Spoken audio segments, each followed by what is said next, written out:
मेरी दुहिता का ध्यान रखना। तुम मेरे गोत्र और राष्ट्र का, इंद्र तुम्हारी रक्षा करे।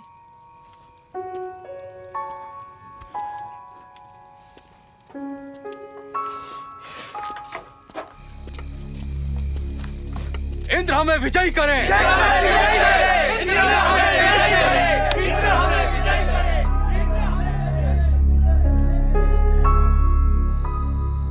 अम्ब, पिता कहाँ गए हैं? पिता गविष्टि के लिए गए हैं। यानी? गायों को लाने। किसकी गाय? गोत्र की। गोत्र यानी? हम सभी अपनी गाय कहाँ बांधते हैं? अपने बाड़े में। और दूसरे? वो भी हमारे बाड़े में। तो जहाँ हम सभी अपनी गाय बांधते हैं उसे गोत्र कहते हैं। इसलिए जिन जिन की गाय एक बाड़े में बंधती है वह एक गोत्र हुआ। कुछ समझी? पर गायों को लाने के लिए भाला क्यों ले गए हैं?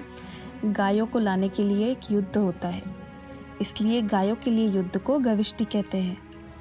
कौन ले गया गायों को? चोर। तुम कभी गई हो गायों को ढूंढने? सो जाओ।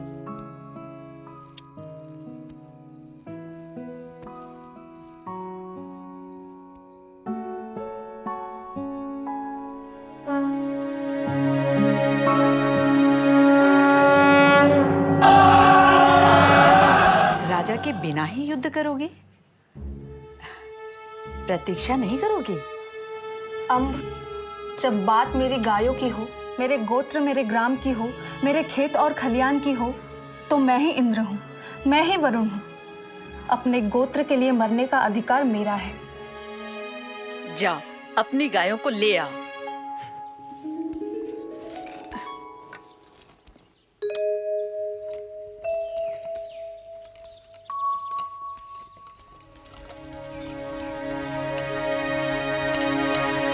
सभापति, हम जा रहे हैं। हम भी तुम्हारे साथ आएंगे। हम अपनी बेटियों को अकेले नहीं जाने देंगे। आप सभी ग्राम की रक्षा करें, अपने गोत्र की रक्षा करें। शत्रु कभी भी घात कर सकता है। हमें रथों से भी तेज दौड़ना पड़ सकता है। उनके भाले और तीर हमारे मजबूत वक्ष झेल पाएंगे। हमने जन्म ही इसी दिन के लिए लिया था कि हम अपने कुल, गोत्र, ग्राम और राष्ट्र की रक्षा कर पाएंगे। इंद्र हमें विजय दे।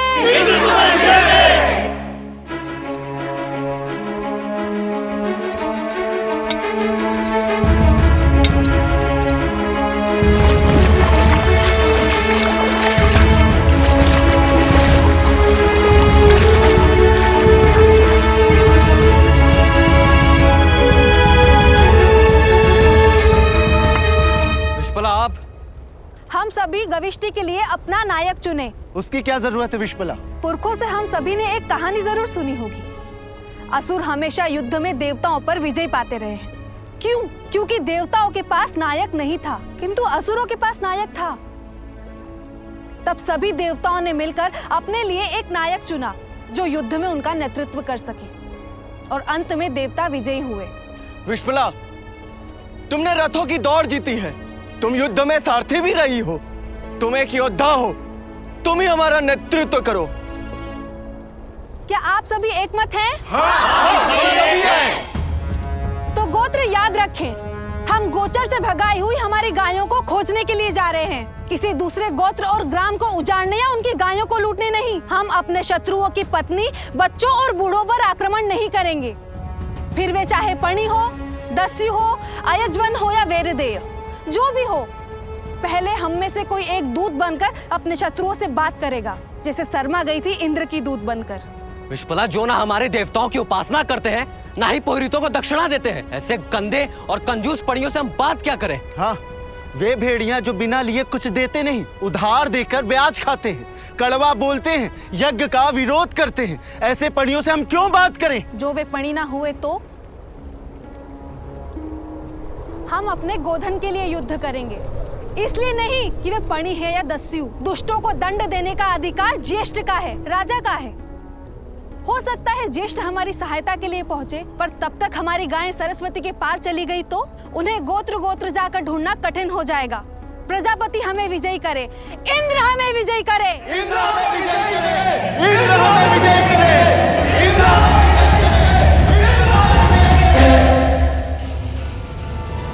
ये तो गाय के खुरों के निशान है।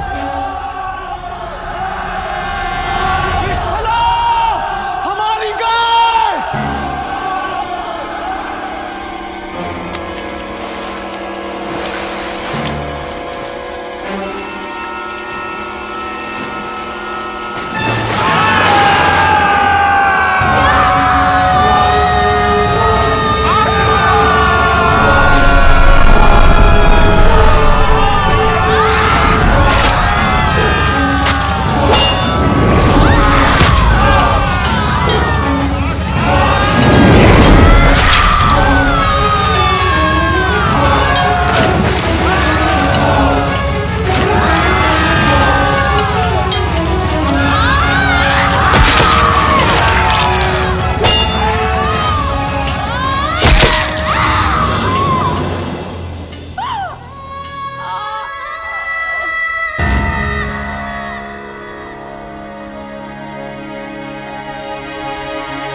अभी तक सोए नहीं स्वामी?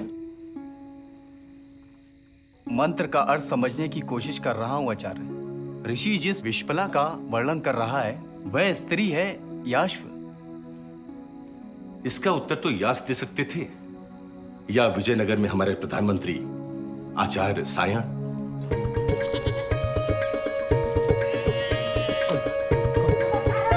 नमस्कारम नमस्कारम।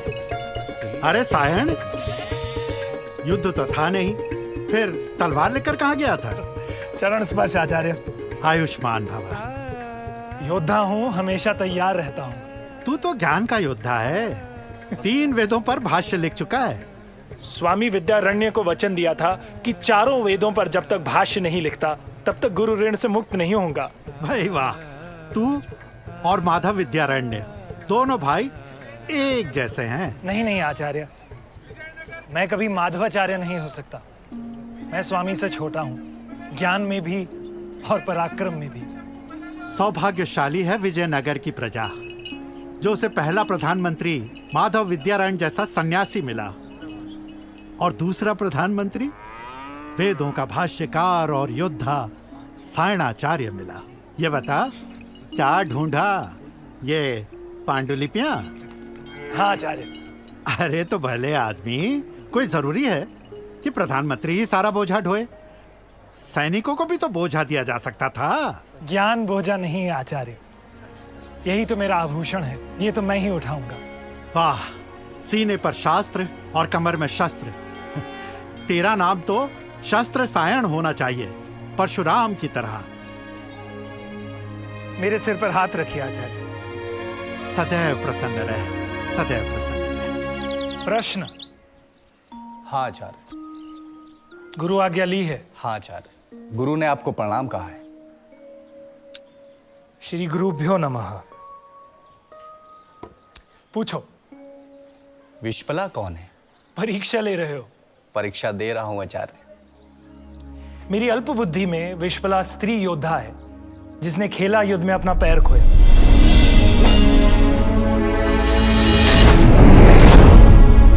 विश्पला घोड़ी भी तो हो सकती है। विश, ग्राम और पल, फुर्ती से जाने वाली, अपने ग्राम की रक्षा के लिए फुर्ती से आगे बढ़ने वाली घोड़ी कैसे हो सकती है? इसीलिए मेरा मानना है कि वो ग्राम की शक्ति है जिसे अश्विन कुमारों ने लोहे का पैर दिया ताकि वो दौड़ सके। पर मेरा मत अंतिम नहीं है, वेदों में और छलांग लगाओ, शायद नया अर्थ मिले। आचार्य शायन के भाष्य पर टिप्पणी नहीं हो सकती आचार्य? शास्त्रों की नई व्याख्या करना हमारी परंपरा है बटुक। आचार्य भगवत पाद शंकर ने भगवान बादरायण व्यास के ब्रह्म सूत्र पर भाष्य लिखा। महर्षि पतंजलि ने अष्टाध्यायी पर, श्वेत केतु, भरत मुनि, कौटिल्य, वात्स्यायन, सभी ने तो प्राचीन शास्त्रों की नई व्याख्या की है। नए आचार्यों की गरिमा चुप रहने में नहीं बल्कि प्रश्न करने में है। श्रुति में अलग अलग कहा गया है, स्मृतियां भी भिन्न भिन्न कहती हैं। कोई ऐसा ऋषि नहीं जिसका वचन अंतिम प्रमाण माना जा सके। इसीलिए प्रश्न करो, भारत का गौरव बढ़ाओ। अपने आचार्य के लिए ले जाओ।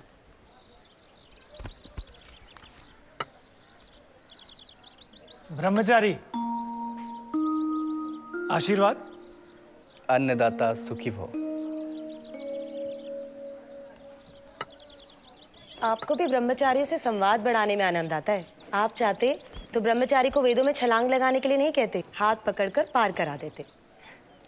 ये बटुक वेदों में छलांग लगाएगा। मैं चाहता हूं ऐसे ब्रह्मचारी बार बार आए। इन्हीं से तो मैं हर बार कुछ नया सीखते और दोहराते रहता हूँ। विजयनगर में कोई आचार्य मुझे शिष्य नहीं बनाता, गुरु दक्षिणा लेता नहीं, तो मैं इसी बहाने इन बटकों के आचार्यों के लिए दक्षिणा देते रहता हूँ। मुझे संतोष मिलता है कि मैं अपने धन का सही उपयोग कर रहा हूँ। बटकों के लिए दरवाजे हमेशा खुले रखो, ज्ञान इन्हीं के साथ घर में आता है। इसीलिए तो मैंने घोषणा करवा रखी है कि विद्यार्थी प्रश्न लेकर मेरे पास किसी भी समय आ सकता है। विजयनगर साम्राज्य में एक बात और प्रसिद्ध है स्वामी, कि सायण पेड़ है जो हमेशा ब्रह्मचारियों को फल देता है। सायण खेत है जो हमेशा ब्रह्मचारियों को अन्न देता है। ब्रह्मचारियों के लिए सायण कामधेनु और कल्पवृक्ष है। मैं तो भगवान बादरायण व्यास और आचार्य भगवत पाद शंकर का ऋण चुका रहा हूं।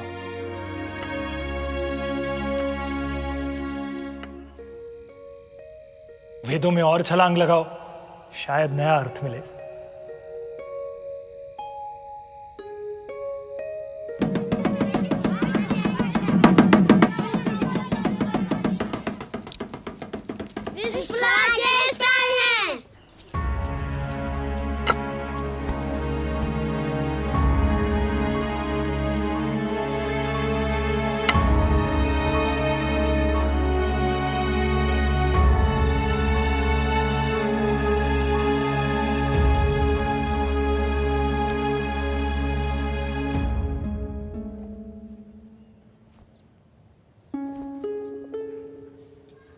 मैंने तुम्हारी वीरता की कहानी सुनी।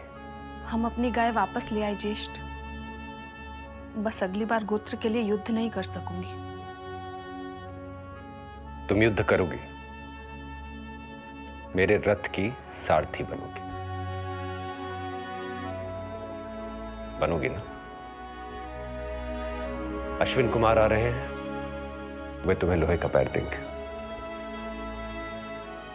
तब तो मैं लोहे के पैर से शत्रुओं का सिर कुचल दूंगी। अश्विन कुमारों ने उसे लोहे का पैर दिया ताकि वह दौड़ती रह सके। गणानां त्वगणपतिगुं हवामहे कविं कवीनामुपमश्रवस्तमं। समिति और सभा, प्रजापति की दोनों पुत्रियां मेरी सहायता करें। जिनसे भी मेरी भेंट हो मुझे सहयोग करें। हे पितृगण, मैं और यहाँ एकत्रित सभी सहमति के शब्द बोले।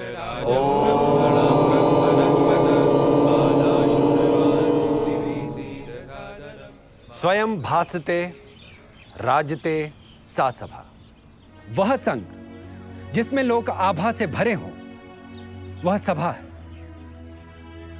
ऐसी सभा मुझे शुभकामना दे। सभा और समिति प्रजापति की दो पुत्रियां हैं और उन्हीं के द्वारा प्रजापति ने हमें एक शासन व्यवस्था दी जिसमें राजा भी प्रजा के अधीन है। यह व्यवस्था है गण यानी गिनना, चुनना और गिनना।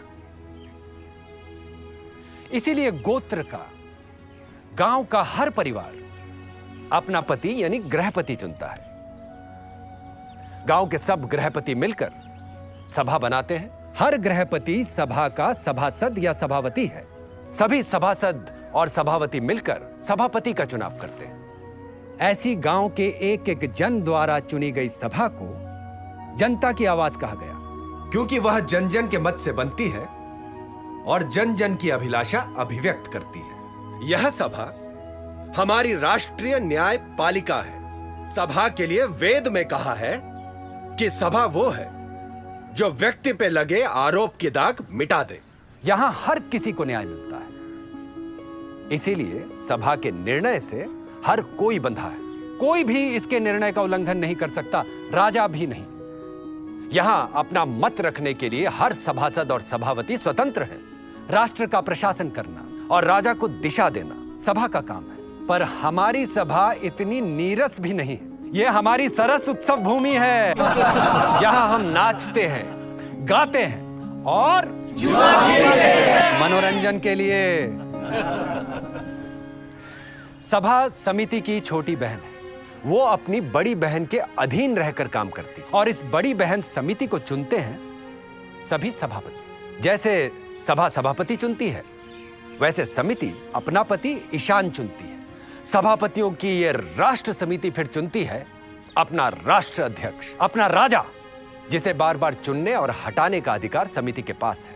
राजा के लिए समिति की हर बैठक में हाजिर रहना अनिवार्य है। समिति ने मुझे राजा चुना ताकि मैं प्रजा का रंजन कर सकूं।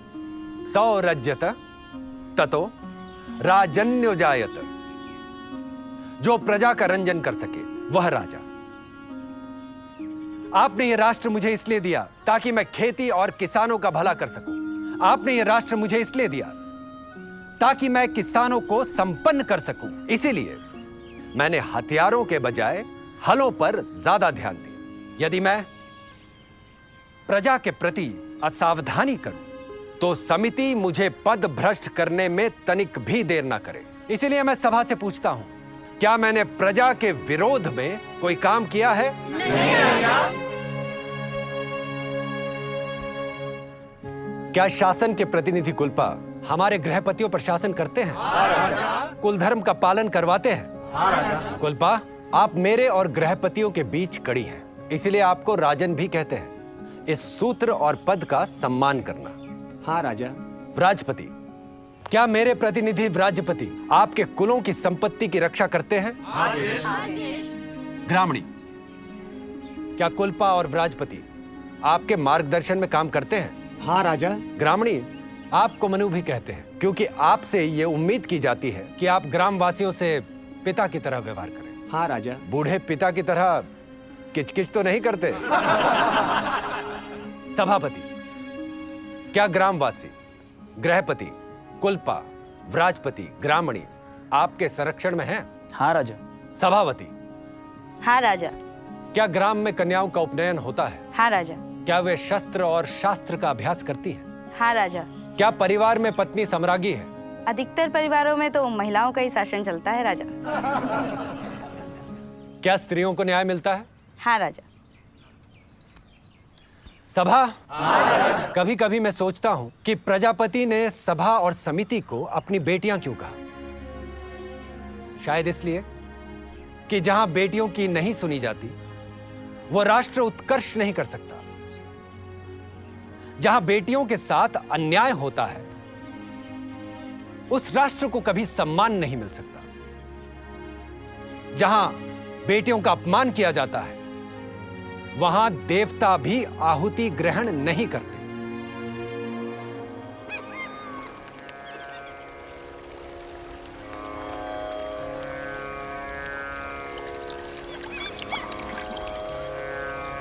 इमं गंगे यमुने सरस्वती शुतूर्दिस्तोमं सचता परुष्णया असीक्न्या मरुदश्दधे वितस्तयार्जिकिये शणो हया सुशो माया।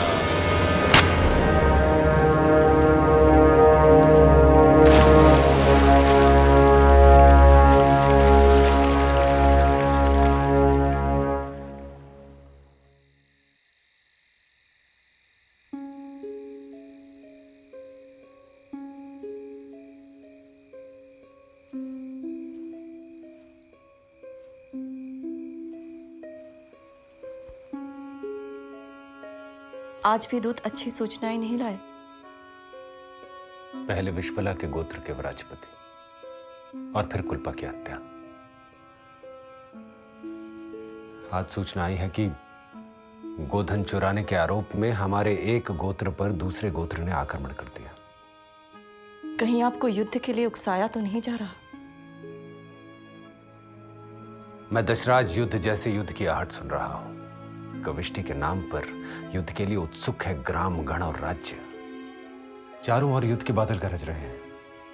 आप परिषद से सलाह लें और निर्णय वही करें जिसमें राष्ट्र का उत्कर्ष हो। समिति के सदस्य विषय, मेरे स्वरों की कड़वाहट के लिए मुझे क्षमा करें, और कड़वा सच यही है, जब से आर्य सुबल को समिति ने अपना राजा चुना है तब से हमारे भालों की धार भोतरी हो रही है। तब से हमारे तीर तर्कस में ही पड़े हैं। तब से हमने एक भी युद्ध नहीं किया। दस्युओं ने विश्पला के पैर काट दिए, पर हमने दस्युओं के विरुद्ध युद्ध की घोषणा नहीं की। राजपति और कुलुपा के शत्रुओं ने हत्या कर दी, पर हमने युद्ध का आह्वान नहीं किया। हमारे गोत्र पर आक्रमण हो रहे हैं, पर हम युद्ध के लिए उत्सुक नहीं दिखाई दे रहे हैं। स्वर्ग में सुदास हम पर हंस रहे होंगे, जिन्होंने 10 राजाओं के साथ अकेले ही युद्ध किया था। हमारे पुरखों ने समिति को शाश्वत कहा, अमर कहा, और यदि हम ऐसे ही युद्ध से विमुख रहेंगे तो कोई समिति अमर नहीं रहेगी। विषय बिहुल, पुरखों ने समिति की परंपरा को अमर कहा है, व्यक्ति को नहीं। विषय बिहुल को समिति में अपनी बात रखने का अधिकार है। परंपराएं भी नहीं रहेंगी जो उनकी सुरक्षा के लिए युद्ध की तैयारी न रहे। क्यों जन अश्वमेध यज्ञ को भूल रहा है? विदत नाम की हमारी प्राचीन संस्था भी समाप्त हो रही है। क्या मैं समिति को ये याद दिलाऊं कि विदत में युद्ध में जीते गए गोधन, अश्वधन, पशुधन, हिरण्य, मणिमुक्ता और दास दासियों का बंटवारा होता था। हमारी स्त्रियां विदत में शामिल होती थीं और पराक्रम से पाए गए धन को पाकर प्रसन्न होती थीं। पर जब से आर्य सुबल हमारे राजा हुए हैं, एक बार भी विदत का आयोजन नहीं हुआ। मैं समिति का आह्वान कर रहा हूं, राष्ट्र को चलाने के लिए ही अश्वमेध का आयोजन करें। हम सिर्फ अपनी गायों को ढूंढने के लिए गविष्टि की प्रतीक्षा न करें, बल्कि पणियों के, दस्युओं के ग्रामों को लूटे, उनका पशुधन और स्वर्ण जीते, उनके वस्त्र, उनके रथ, उनका अन्न जीते। युद्ध में पणियों को पराजित कर उनसे नियमित उपहार लें, उन्हें हमारे क्षेत्र में शामिल करें ताकि हम उनके धन का उपभोग कर सकें। समिति के पति ईशान को मैं सावधान कर रहा हूं। इतिहास है कि परुष्णी के तट पर सुदास ने 10 राजाओं को पराजित किया था। यदि हम सरस्वती के तट को सुरक्षित रखना चाहते हैं तो हमें युद्ध के लिए आगे बढ़ना होगा, वरना हमारी गायों के लिए दस्यु हमारी ओर आ ही रहे हैं।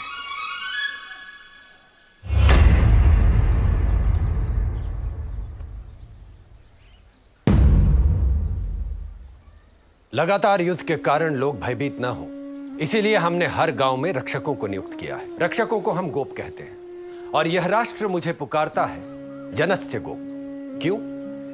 क्योंकि इस राष्ट्र के जन जन की रक्षा करना मेरी जिम्मेदारी है। मैं हूं जन जन का गोप। हर गांव में, गोत्र में लोगों की रक्षा के लिए दिन रात जाग रहे गोपों का मुखिया। मैं इस राष्ट्र का प्रधान गोप। आपने मुझे प्रधान गोप बनाया ताकि मैं अपने जन की रक्षा कर सकूं। इसलिए नहीं कि मैं अपने जनधन का उपभोग करूं। मैं अपने जन, अपने गांव, अपने गोत्र, अपने गण की रक्षा के लिए युद्ध के लिए तैयार हूं, पर दूसरों के धन का, उनकी गायों का, उनकी स्त्रियों का, उनकी संपत्ति का, उनके स्वर्ण, उनके हिरण्य का, उनके हलों, उनके रथों का, उनके बैलों, उनके बीजों का, उनके अन्न और खेती के साधनों का अपहरण करने के लिए तैयार नहीं हूं। मैं उस अश्वमेध के लिए तैयार हूं जो राष्ट्र को सुशासन दे। मैं अन्न और जल के लिए वाजपेयी यज्ञ करने के लिए तैयार हूं, पर साथ ही नदियों का पानी खेतों तक पहुंचाने के लिए श्रम का यज्ञ भी करूंगा। हम गांव-गांव में कुएं खुदवाएं, जलाशय बनवाएं, ताकि हमारे खेत और खलियान प्यासे न रहें। क्यों कहा था हमारे पूर्वजों ने कि जो अकेला भोजन करता है वो पाप खाता है। इसीलिए कि जिसके पास अन्न नहीं उसे अन्न देना भी यज्ञ है। क्यों हम दूसरे के धन पर दृष्टि डालें? दूसरों का अनाज लूटने के बजाय हम अपनी भूमि को सींचे। जैसे 24 बैलों से खींचे जाने वाले हल से, सीर से हमारे पुरखों ने धरती पर फसल लहलाई थी। पड़ियों की गाय लूटने के बजाय हम गोपालन और पशुपालन करें, उनकी वृद्धि कर समृद्धि पाएं। पुरखों से मैंने सुना था कि महाराज मनु ने अन्न और जमा संपत्ति के 10वें भाग और स्वर्ण और पशुधन के 50वें भाग देने की शर्त पे प्रजापालन का उत्तरदायित्व स्वीकार किया था। आचार्य ये कह रहा है कि पहला राजा मनु था और ये कह रहा है कि पहला राजा पृथु था। तो मनु से पहले कौन था और कर कितना था? उत्पन्न का छठा हिस्सा या 10वां? कहीं बैठकर पानी पिए? हाँ। चलो। प्राचीन काल में न राजा था न दंड। लोग धर्म का पालन कर एक दूसरे की रक्षा करते थे, लेकिन धीरे धीरे मूल्यों का पतन हुआ और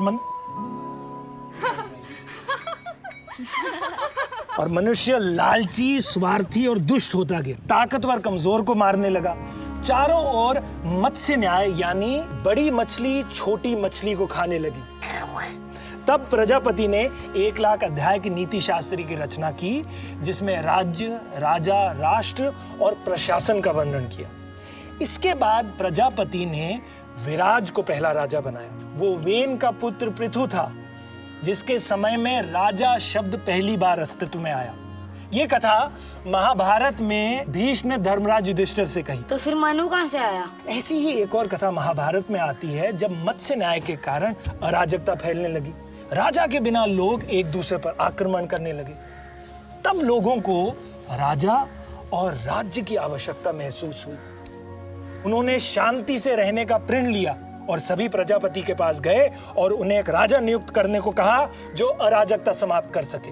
प्रजापति ने मनु को उनका राजा नियुक्त किया, पर मनु ने राजा की जिम्मेदारी लेने से मना कर दिया। लेकिन बहुत मनाने और अपनी संपत्ति का 10वां हिस्सा और अपने पशुधन का 50वां हिस्सा देने का वचन देने पर मनु मान गए। अब समझ में आया कि करना मिलने पर राजा क्यों रूठ जाते थे। क्या प्रत्येक जन शासन को अपने अन्न और पशुधन का हिस्सा दे रहा है? इंद्र को जन अपनी इच्छा से बलि में अन्न, गोधन, पशुधन, घी, शहद, स्वर्ण, धातु, वस्त्र, लकड़ी, पशुओं के खाल आदि देते थे। पर क्या मुझे कर या बलि बराबर मिलता है? क्या हर सभासद, हर विषह कर देता है? मैं युद्ध के लिए तैयार हूं, पर क्या युद्ध के लिए कूच कर रहे योद्धाओं को ग्राम ग्राम, गोत्र गोत्र से अन्न, दूध, दही, तेल, कंबल, बिस्तर, ईंधन, पशु स्वेच्छा से मिलेगा या उन्हें ग्रामवासियों से छीनना पड़ेगा? मैं अपने ग्राम में, अपने गोत्र में हो रही चोरी, डकैती, उठाईगिरी और छल के लिए अपराधियों को दंड देता हूं, तो फिर मैं दूसरों के ग्राम और गोत्र को लूटने या लूट में पाए गए धन को विदथ में कैसे बांटूं? मैं जन का स्वामी नहीं, जनसेवक हूं। मैं समिति के निर्णय से बंधा हूं, इसलिए समिति योग्य निर्णय ले।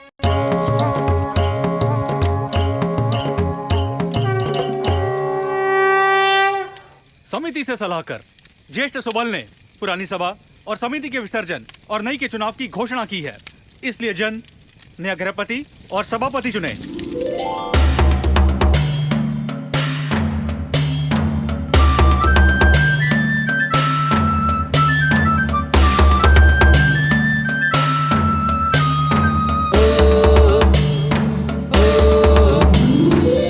पणियों से बात हो गई? हाँ, कुसीद पर वो स्वर्ण देने को तैयार है। चाहो तो सिंधु के बैल भी दे सकते हैं पणी। स्वर्ण दिखाई नहीं देगा, बैल और गायें दिखाई देंगी। क्या तुम्हें विश्वास है कि समिति तुम्हें ही राजा घोषित करेगी? गोधन की जगह स्वर्ण लुटाकर देखता हूँ। उपहार किसे नहीं अच्छा लगता, देवता भी बलि पाकर प्रसन्न होते हैं। उपहार या घूस? बलि। समिति ने अपना पति ईशान चुन लिया है। अब समिति ऐसे राजा को चुने जैसे अतीत में देवों ने चंद्रमा से रूप, सूर्य से ऊर्जा, इंद्र से शक्ति, विष्णु से पराक्रम, वैश्रवण से त्याग और यम से आत्म संयम लेकर बनाया था। समिति यदि चाहे तो आर्य सुबल को भी फिर से चुन सकती है।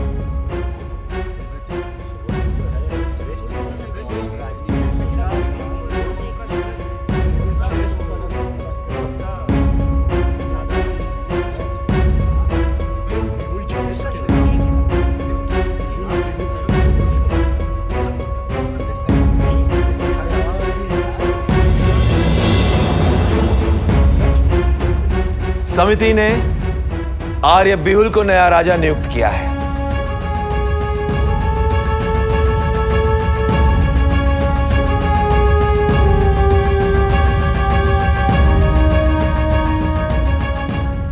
राजन, अब आपको राजसूय यज्ञ करना होगा।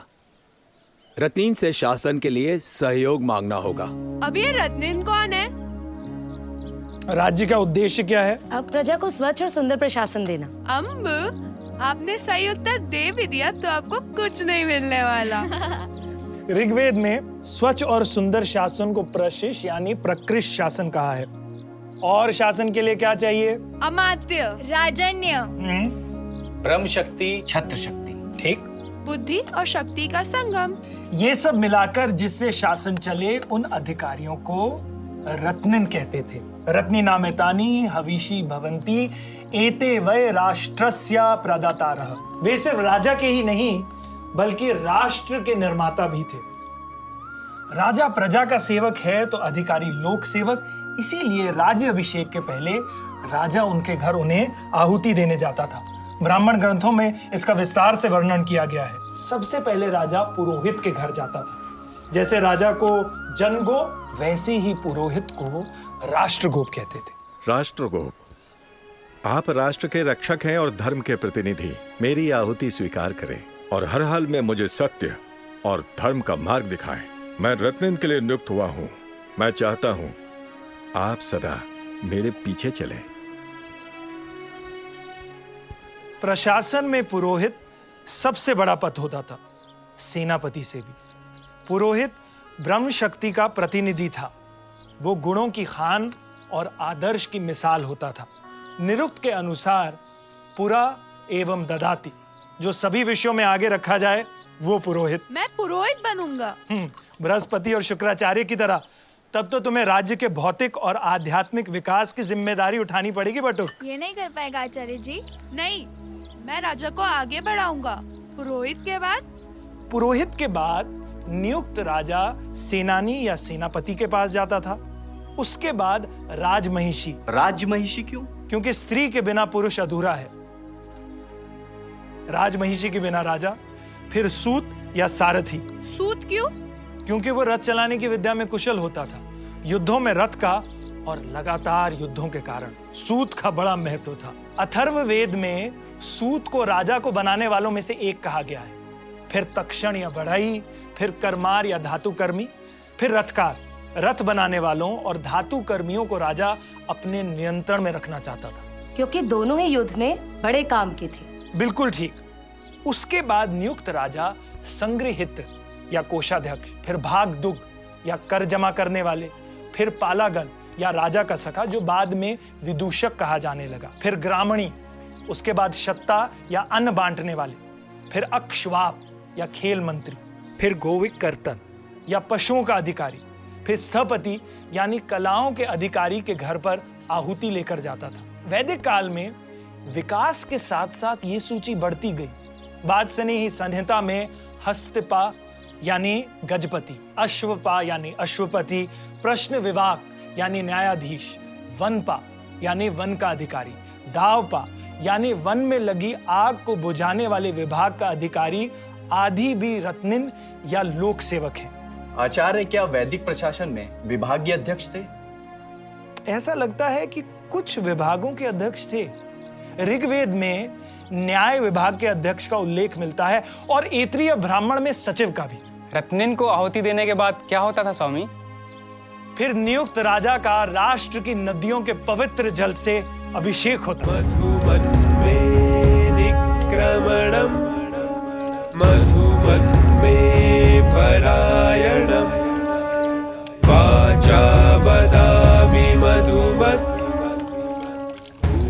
जन्म से लेकर मृत्यु तक मेरे द्वारा किए गए यज्ञ, मेरा जीवन, मेरे सत्कर्म, मेरी संतानें आप ले लें। यदि मैं अपने कर्तव्य का पालन न करूं या प्रजा से छल करूं, ये राष्ट्र तुम्हें सौंपा जाता है। तुम्हें राष्ट्र में शांति, प्रजा का कल्याण और धन प्राप्त करने के साधनों में अभिवृद्धि का ध्यान रखना है। तुम्हें राज्य की समृद्धि, राज्य का विकास और राष्ट्र के उत्कर्ष का ध्यान रखना है।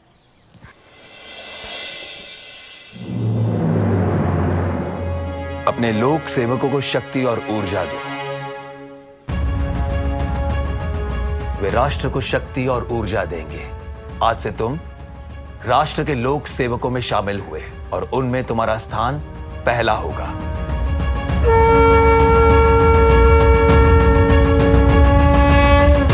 राज्याभिषेक में तलवार का क्या अर्थ? अर्थ साफ है। तलवार यानी शक्ति। रत्निन, जिन्हें वीर भी कहा जाता था, उसके बिना राजा शक्तिहीन है। यानी राजा के चुनाव की परंपरा भी वैदिक काल में थी? बिल्कुल, और उसके बाद भी। परीक्षित की मृत्यु के बाद हस्तिनापुर के लोगों ने जन्मजय को सर्वसम्मति से राजा चुना। कौटिल्य भी राजा के चुनाव का उल्लेख करते हैं। सौराष्ट्र के रुद्रदमन को भी लोगों ने चुना था। राज्यवर्धन की मृत्यु के बाद हर्षवर्धन को प्रधानमंत्री भांडी के साथ मिलकर मंत्रियों और अमात्यों ने चुना था। गोपाल वंश के गोपाल को भी लोगों ने चुना था। कश्मीर के यशस्कर को ब्राह्मणों ने चुना था। बक को बस इतना मैं याद नहीं रख पाऊंगी। तो फिर बटकों को उत्तर कैसे दोगी? बटुकों को भिक्षा देना मेरा काम, उत्तर देना आपका। आपसे बात करना भी तब होता है जब मैं आपसे प्रश्न करती हूँ। विजयनगर के इस रत्निन को तुम्हारे प्रश्न भी सुख देते हैं। तो फिर बताइए, यदि प्रजा को राजा को चुनने का अधिकार था तो हटाने का अधिकार भी होगा? तुम्हारा उपनयन कर ही देता हूं। शास्त्रों ने कहा है कि जब राजा अन्याय करता है तो नमक और शक्कर भी अपना रस छोड़ देते हैं। धर्म और प्रजा के विरुद्ध काम करने वाले अन्यायी, अधर्मी, अत्याचारी, भ्रष्ट, निरंकुश राजा को सिंहासन से हटाने, निर्वासित करने और उसकी हत्या करने तक का शास्त्रों में प्रमाण है। वैदिक काल में राजा को हटाने का समिति को अधिकार था।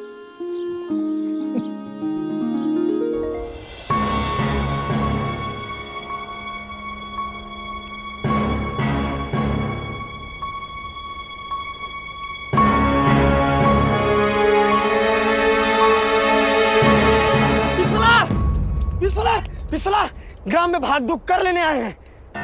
कोई भी ग्राम में उन्हें कर नहीं देगा। सभी योद्धाओं को जमा करो। हम राजा को तब तक कर नहीं देंगे जब तक हमें न्याय नहीं मिलता।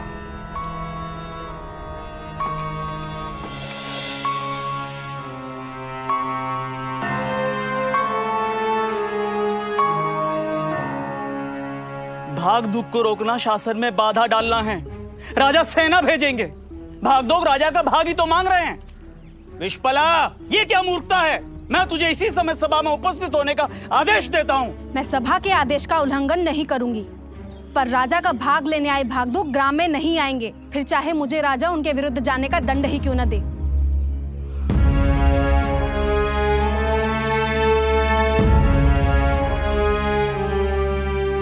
यदि सत्य कहना विद्रोह है तो मैं विद्रोही हूँ सभापति। जब से आर्य बिहुल को राष्ट्र सौंपा गया है, हमारा गोत्र दुखी है और सभा नपुंसक हो गई है। पुष्पला,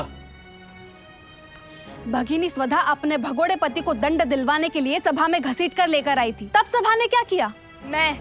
मैं लेके आई थी उस भगोड़े को जो अब किसी और के साथ रह रहा है। उसे दंड देना तो दूर रहा, उल्टा गोप ने मुझसे ही वर्ष भर का घी ले लिया और मेरा बछड़ा भी।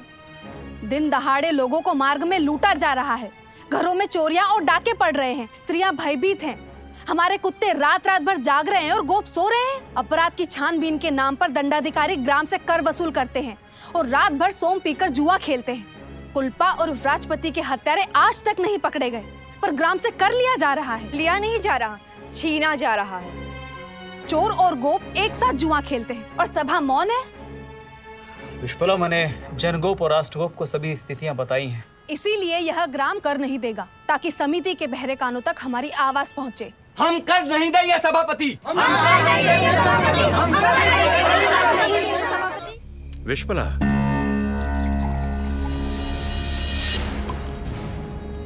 सेनापति से कहो और सेना की एक टुकड़ी साथ ले जाओ, उसे उठा कर ले आओ।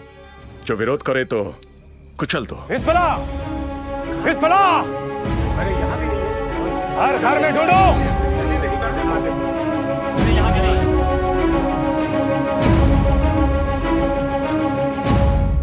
नहीं मिली।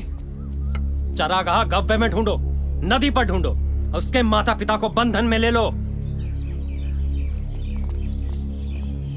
कल रात ग्राम में कोई अतिथि आया था सभापति?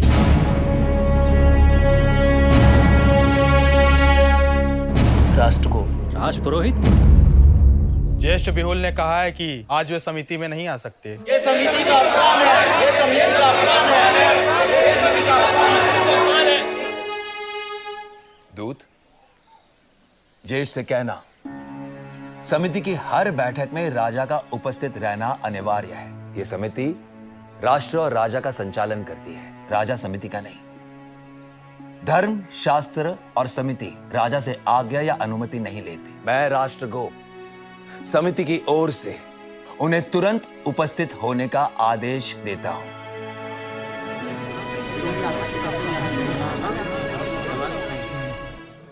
मैं जन में फैल रहे असंतोष से परिचित हूं, इसलिए आज समिति को कठोर निर्णय करना है। पिछले दिनों गविष्टियां बढ़ गई हैं, स्त्रियों को न्याय नहीं मिल रहा है, कर के नाम पर ग्रामों को लूटा जा रहा है।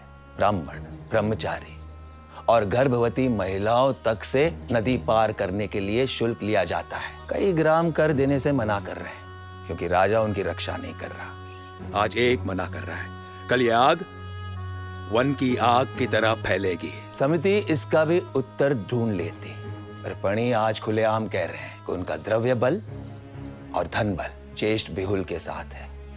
वे ज्येष्ठ बिहुल के पीछे खड़े हैं। ये पणी कुसीत पर जुआरियों को ऋण देते हैं और हारे हुए जुआरियों से उनका स्त्री धन और पशुधन ले जाते हैं। जुआरियों का परिवार रोता है, ऋण जितना चाहो मिल जाता है, पर बदले में देने के लिए कुछ चाहिए, चाहे वो आत्मसम्मान ही क्यों ना हो। पिछले दिनों समिति के कुछ विषय ने मूल्यवान रथ, घोड़े और सिंधु के बैल पणियों से खरीदे हैं। बदले में समिति के सदस्यों ने क्या दिया? स्वर्ण या गोधन? ज्येष्ठ बिहुल पणियों से हथियार और रथ खरीद रहे हैं। समिति के सदस्य रथ पणियों से खरीदकर ज्येष्ठ बिहुल को बेच रहे हैं। क्या यह युद्ध की तैयारी है या युद्ध की रचना?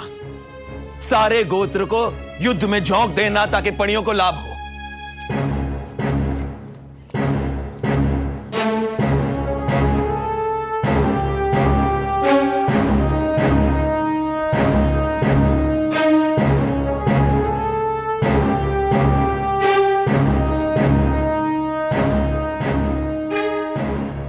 राष्ट्रगोप, आप एक बात समझ लें, मैं इंद्र हूं, मैं ही धर्म हूं, मुझ पर किसी का शासन नहीं चलता। समिति और रत्न मेरे पीछे चलेंगे, मैं उनके पीछे नहीं। इसलिए मेरे प्रश्न का सीधा उत्तर दे, विश्पला कहां है? एक बात मैं भी स्पष्ट कर दूं ज्येष्ठ, धर्म पर किसी का शासन नहीं चलता, पर धर्म का शासन सब पर चलता है। अब ये समिति आपसे जानना चाहती है कि किसकी सलाह से आपने विश्पला के ग्राम में सेना भेजी थी। क्या आपके रत्नीन ने अपनी ही प्रजा के विरुद्ध सेना भेजने की सलाह दी थी? मैं वह जरूरी नहीं समझता। क्या ज्येष्ठ ने पणियों से स्वर्ण कुसीत पर लिया था? क्या आपने समिति की सदस्य को घूस दी थी? आप मेरे विरुद्ध षड्यंत्र कर रहे हैं राष्ट्रगोप। मैं उन पणियों और समिति के उन सदस्य को आपके सामने प्रस्तुत करूं? स्त्री पर अत्याचार करने वाला, उनका अपमान और असम्मान करने वाला जन का गोप कभी नहीं हो सकता।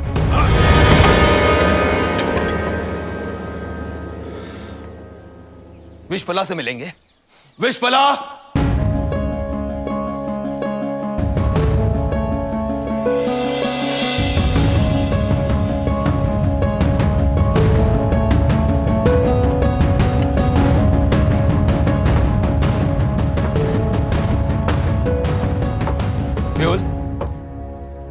राष्ट्र की तलवार वापस दे दो। ये तुम्हारे हाथों में शोभा नहीं देती।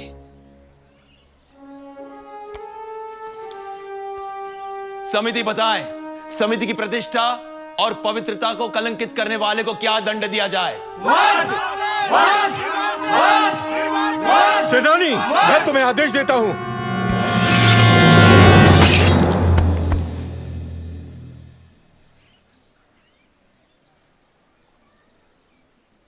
समिति जिसे योग्य समझे उसे जन गोप नियुक्त करे। सुमल! सुमल!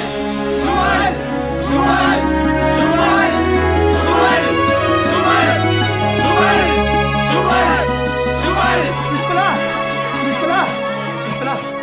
राजा आहुति लेके आ रहे हैं।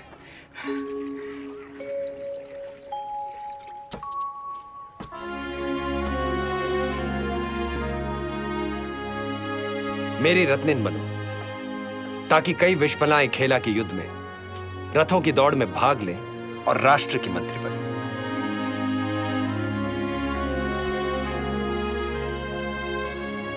हर राजा आप जैसा पिता हो ज्येष्ठ।